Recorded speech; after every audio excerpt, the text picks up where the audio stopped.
Marco പറഞ്ഞ വാക്കിനോട് 100% നീതി പുലർത്തിയ സിനിമ. മലയാളത്തിലെ ഏറ്റവും വയലൻസ് നിറഞ്ഞ ബ്രൂട്ടൽ സിനിമ എന്ന് പറഞ്ഞു. അത് അതുപോലെ തന്നെ തന്നു. ഒരു ആവറേജ് ഫസ്റ്റ് ഹാഫ് ആയിരുന്നു. ഒരു സ്ലോ പേസിലാണ് പടത്തിന്റെ പോക്ക്. ഫാമിലീസ് ഇമോഷൻസിലൂടെയൊക്കെയാണ് ഫസ്റ്റ് ഹാഫിന്റെ പോക്ക്. ഇന്റർവെൽ ആകുമ്പോൾ പടം ഗിയർ മാറ്റും. സെക്കൻഡ് ഹാഫ് മുഴുവൻ ടോപ്പ് ഗിയറിലാണ് പടത്തിന്റെ പോക്ക്. ഏറ്റവും ഇഷ്ടമായത് ആക്ഷൻസ് ആണ്. ആക്ഷൻസ് ഒക്കെ ഗംഭീരമായിട്ട് ചെയ്തിട്ടുണ്ട്. പ്രത്യേകിച്ച് ഒരു സ്റ്റെയർകേസ് ഫൈറ്റ് ഒക്കെ. അതുപോലെ ഉണ്ണിമൂന്നിന്റെ സ്ക്രീൻ പ്രസൻസ്. മാളികപ്പുറത്ത് ആ ക്യാരക്ടറാണ് ഉണ്ണിമൂന്നിന്റെ സ്ക്രീൻ പ്രസൻസ് എനിക്ക് ഏറ്റവും ഇഷ്ടമായത്.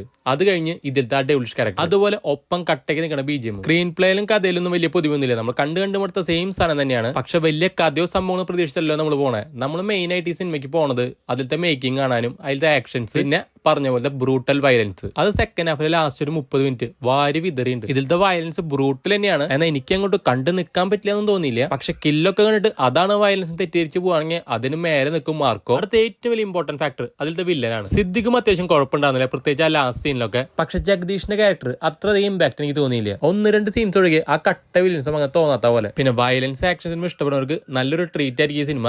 ഇത് AI സർട്ടിഫിക്കറ്റ് ആണ്, 18+ ആണെന്ന് കണ്ടവരെല്ലാം പറയുന്നു. അതിൽ എഴുതി കാണിച്ചിട്ടുണ്ട്, അവര് മുമ്പ് പറഞ്ഞിട്ടുണ്ട്. അതിന്റെ ഏത് പോസ്റ്റ് എടുത്താൽ പോലും ആ ക്വാളിറ്റി കാണാം. എന്നിട്ട് എന്തിനാണ് ഈ കുഞ്ഞു പിള്ളേരും കൊണ്ടുവരുന്നത്? ഒരു 4-5 വയസ്സ് പ്രായമായാലും 7 വയസ്സ് പ്രായവരൊക്കെ കൊണ്ടുവന്നിട്ടുണ്ടായിരുന്നു. ഇതിലത്തെ ലാസ്റ്റ് പല സീൻസ് കാണുമ്പോഴും അവർക്ക് ഡൈജസ്റ്റ് ആവില്ല. അവർക്കത് വേറെ രീതിയിൽ എഫക്ട് ചെയ്യാനും ചാൻസ് ഉണ്ട്. അപ്പൊ പ്രത്യേകിച്ച് കഥയും ലോജിക്കും നോക്കാണ്ട് നല്ല മേക്കിങ്ങിൽ അത്യാവശ്യം ബ്രൂട്ടൽ വയലൻസ് ഒരു സിനിമ കാണണമെങ്കിൽ നിങ്ങൾക്ക് മാർക്കോ ടിക്കറ്റ് എടുക്കാം.